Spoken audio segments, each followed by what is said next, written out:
Welcome to my channel. My name is Dominique, or Nani. Whatever y'all know me by, whatever y'all call me. People call me either or Nani Neek. That's why I named my channel Nani vs. Neek. Because you either gonna get Nani or you gonna get Neek, depending on how you acting. Okay? Okay. Please bear with me, y'all. I literally done started this video over like so many times. Okay, but welcome to my channel, you guys. This video is just gonna be just like a get to know me, life in London part 1, I guess, whatever you want to call it. I'm just gonna give y'all short story time, answer some of y'all questions, or I feel like the questions I get asked the most. And I gotta go to work in a little bit, so I might just like bring y'all with me on my way to work, just so y'all can see like how I have to get around every day. We're gonna see how I'm feeling in a little bit. Okay, start. I don't know where to start. how am I supposed to do this? I don't know what I'm doing. I need somebody who, you know what, fuck that, I can do all things through Christ who strengthens me. I can do that. Get it together. I'm from Jacksonville, Florida. That's my hometown, Duval County, 904, whatever you know it as. You know that city. Right now I am in London, and that's pretty much the main reason for me making this channel. I just want people, my friends, my family back home, or strangers, whoever, to experience the stuff that I experienced over here, because I really feel like this is a learning experience. Like, if it's not anything else, it's definitely a learning experience. And I will be sharing, you know, my daily life, my trips, whatever with y'all, whatever y'all want to see. Crazy that I'm saying that because I'm a very private person, but I'm an open book. I feel like, why not? People want to see, let the people see. I'm just going to give y'all like a little background story of how I got to London, what made me move here, and you know, how I feel about living here. I have not lived in Jacksonville since 2014, which is, that's sad. I don't even like think about it, but yeah, I left Jacksonville 2014 in November. It was actually November 22nd, 2014. I have been back to visit twice in 5 years. There's many reasons why I left Jacksonville, but I feel like those are, y'all deserve them in story times. I'm gonna give y'all the full story about that. I am getting sick. Oh, I sound so ugly. This gonna be a long story short, okay? 2014, my mother was locked up. At this point, she had been in jail for like, I say, a year and a half. I'm pretty sure it was a year and a half. I don't know. I don't remember. My mama went to jail a lot. Like, I'm sorry, Mom. She know I'm making this video, but I'm gonna bring her on later on, and y'all can hear her criminal history, okay? So yeah, so at this point she was in jail. But this time when she went to jail, she had like 7. This time when she went to jail, she had 7 felony charges. Y'all, believe it or not, yes, my mother was a OG. We had just found out that she was an illegal immigrant. She was not born in the United States. She was born over here in the United Kingdom. So yeah, it was like you can either fight your case and deal with immigration, or you can just, you know, get back deported to England, and then you just be set free. It's like a clean slate. So of course she chose to just, you know, get deported. I guess it was easier at the time. If she would have tried to fight her case, she probably would have been there for some years, to be honest. At this point in time, while she was locked up, I was living with my first love's grandma, because she had got custody of me while my mama was in jail, because that's a story for another time. But that's my grandma. I love her with all my heart. That's my baby. That's who I was living with. I was in a relationship with her grandson. I know this sounds crazy. Y'all like, what? You living with your first love grandma? But that's my life. Oh well, I'll explain more later. So yeah, I was in a relationship with her grandson. I was 14, 15. And yeah, that was my first everything. But the relationship was getting real toxic. Like, it was bad. So I just felt like I had to leave before something crazy would have happened. So that's what I did. I called my grandma on my dad's side, and I was just like, I need to leave Jacksonville. I think I should try to live with my dad now. My mom is gone. yeah, like, of course she didn't know what was going on in my personal life. She didn't know about my abusive relationship and all that, but oh well, that's not really none of your business. Forgot to tell y'all, I was a high school dropout at this point. Well, actually, I was a middle school dropout. I dropped out in 8th grade. I was 13 years old. I dropped out like 3 months before the end of the year. It was around FCAT time too. If you from Florida, you know what the FCAT is. Other states, they got like NC this and whatever. I was not in school. I was enrolled in homeschool classes, like online classes, but I wasn't doing that. I was too busy running around chasing after a boy. Don't be like me, you guys. If you're young watching this, make the right decisions. But I have my reasons. So yeah, I called my grandma. I was like, I'm not in school, my mama not here, like stuff is just getting crazy in Jacksonville. I think I want to leave, go to Atlanta with my daddy, try to get in school, try to build a relationship with my other parent, you get what I'm saying? So my grandma always come through. We don't really got the best relationship, but I can't say that she has always came through for me. So of course she booked me a flight to Atlanta, and literally like a week or two later I was out of Jacksonville. I left Jacksonville November 22nd, 2014. Fast forward, like I said, it's a long story short. If I tell y'all everything, we're gonna be here all day, and I gotta go to work in a little bit, so we gotta chop, okay? I get to Atlanta, it's not working. I'm living with my dad, his 2 daughters, and his wife, their mom, and it just wasn't working. Like, I never lived with him before. We never had a relationship. I have a very close relationship with my stepfather, who is my father. I never had no relationship with my biological father. So yeah, it just didn't work. And they was just like, how about you just come to North Carolina with us? You can get in school here and whatever.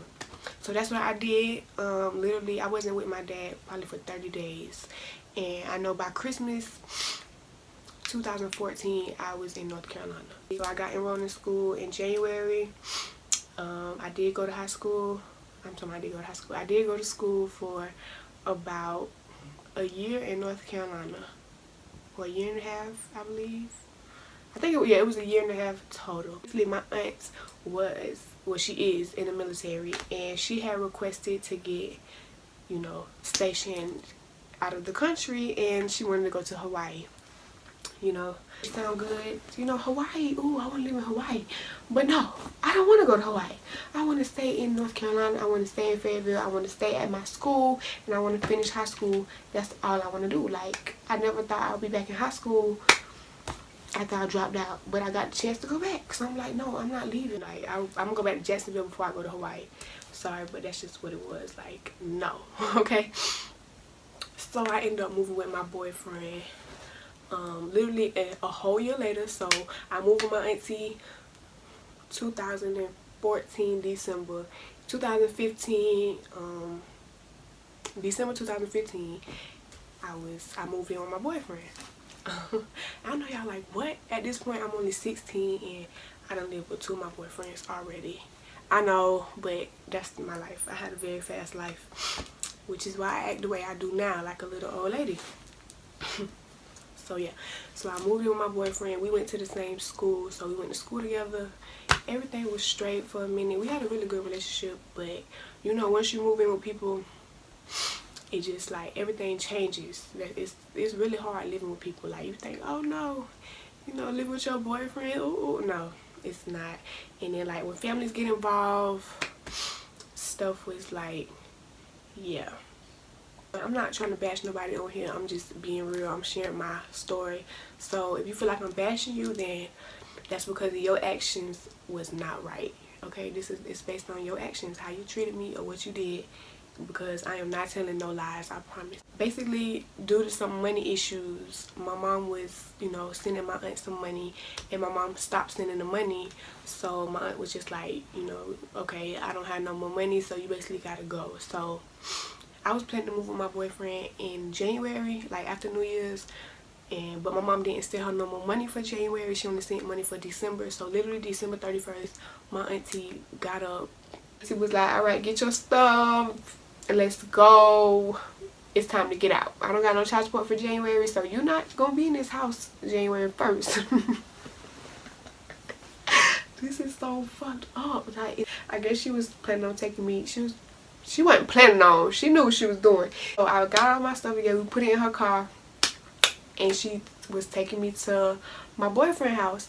And the thing was, that was not the day that I was planning to move in. Like, my auntie ain't care about none of that. She literally took me and my stuff, dropped me off on his porch. So if it was me, first of all, I wouldn't have dropped my niece off like on somebody's porch like that. And I wouldn't drop her off without no phone, because you don't really know these people. Like, I knew them, but she ain't really knew them. I never talked to her again. She never called, checked on me. She had people numbers. She never called to check on me. I ain't get no text, no email, no Skype, no nothing. None of that. Nothing from her or my grandma after that point. Which is fine. Like, I don't have no hard feelings. I talk to them a little bit now, but I still feel like I need to keep my distance, because that really hurt me. And I'm the type of person where you only got one time to cross them. So that was it. So I moved in. Well, she dropped me off on his porch December 31st, and from there I started going to school from his house or whatever. But like I said, things starting to get rough. So, and like things, I don't know, his family, I feel like his family was starting not to like me. Like, they felt like I was taking him away. So yeah, I just remember like being, I wouldn't say I was depressed, but I was like, my emotions was up and down. I was crying a lot at this point. I just felt like I was out of place. Like, I feel like I didn't have nobody really, because of course, I don't know, it's him and all his family. Like, it's just me by myself. Of course, they accepted me like they own, but it's different, you know. Like, it's April 2016, and I just finally like told my boyfriend, like, I can't do this no more. It's time for me to leave. I'm either gonna go back to Jacksonville or I'm gonna go with my mama. Like, we can't do this. And he understood. Like, he was very supportive with anything I felt like I need to do. So I respect him for that. So I called my mom. I told my mama, like, I think that it's time for me to come to London. Like, I always said I would never move here before that, but I don't know. At this point, I haven't lived with my mama for like, what's 2016? I say like 3.5 years. I wasn't living with my mama, so I was like, you know what, let me just try it. She got her, you know, she's stable in London. She got her house. She working. It's no reason why I shouldn't be with my mama. Like, why not? That's when we started the process to apply for my passport. My mama paid to get the passport expedited. Like, my mama did everything she had to do to get me here as quick as possible. I salute her. Like, shouts out to mom. Thank you, baby, because I know you're watching me. I got my passport in like 2 weeks, and then literally a week after I got my passport, my mama had booked me a flight, and I was on a plane to London. So May 8th, 2016, that's when I came to London. That's the day I officially left America. Like, it's crazy, right? I know. I feel like that's the day my life really, really changed. My flight was about 8 hours. Mind you, I didn't have no phone. I had a tablet. Like, that's it. I had like one suitcase of clothes, or like one suitcase and a little carry-on. I didn't really have nothing at this point. I didn't have nothing to my name. I just had my tablet, my suitcase, and me. That's it. That whole flight, like literally the whole flight, I was crying. I was crying. I think I was crying because I was scared. And really because I was leaving my boyfriend, y'all. I felt like I was so in love at that point. Like, we had a real good relationship. And they gave me like 2 meals. I don't remember. I don't care. But I just know I ain't eat that shit. I ain't eat no food. I didn't eat no snacks. I just kept getting Sprite. That's all I did. A cheap flight, but who cares? My mom did what she had to do. It was like crunched up like this. It was one TV at the very front of the plane. And you had to put headphones in the seat to listen to the TV. And that was big, y'all. So I remember just feeling real, you know, like real tight. I got to London. My mother was waiting on me at the airport. My mother and her girlfriend, she had a girlfriend at the time. Yes, she did. A lot of people asked me like what was my first impressions of London, I guess. Let me think. So when I first got off the plane, I felt dirty because I was just sitting on that plane. I just felt like, what the hell? Did I really do this? Like, did I really just decide to move to a whole different country? Like, I had never left America before at that point, and it was just, I just knew everything was gonna be different. I don't think I really expected like it to be this different. I knew it was gonna be different, but it ain't really hit me until like a couple months later. We leave the airport and we had to get on the train, and I'm just like, what the fuck? Like, what? Like, a train? Yeah. I know mama ain't had no car, but like, I ain't never ride no train. I ain't never had to use no public transportation before. Like, that shit was, it was weird. And it was people everywhere. I don't like being around people. I just think about germs, and it's just so dirty on them trains. Of course, I'm used to it now because I have to ride them like 5 days out the week. But yeah, we got on the train and we had to take a couple buses, and then it was like hard day for me, y'all, cause I'm just looking around and I'm just like, this place looks, it looks very old. It's like, and I'm on a train. A train? I ain't never rode a city bus. I'm on a train. A city train. No offense to anyone, you know, who a diehard London citizen, okay? But I feel like stuff just looked dirty and old. Like, it was real gloomy. It was cold. Even in May, it was cold. Like, I remember that. I had on like a jogging suit, but I was still like, ugh. And mind y'all, at this point I was really big. Like, I weighed like 215, 220 pounds. So we doing all this traveling and walking and stuff, and I'm like out of breath. Like, what is we doing? Can we get a car? Can we get a bus? I mean, not a bus.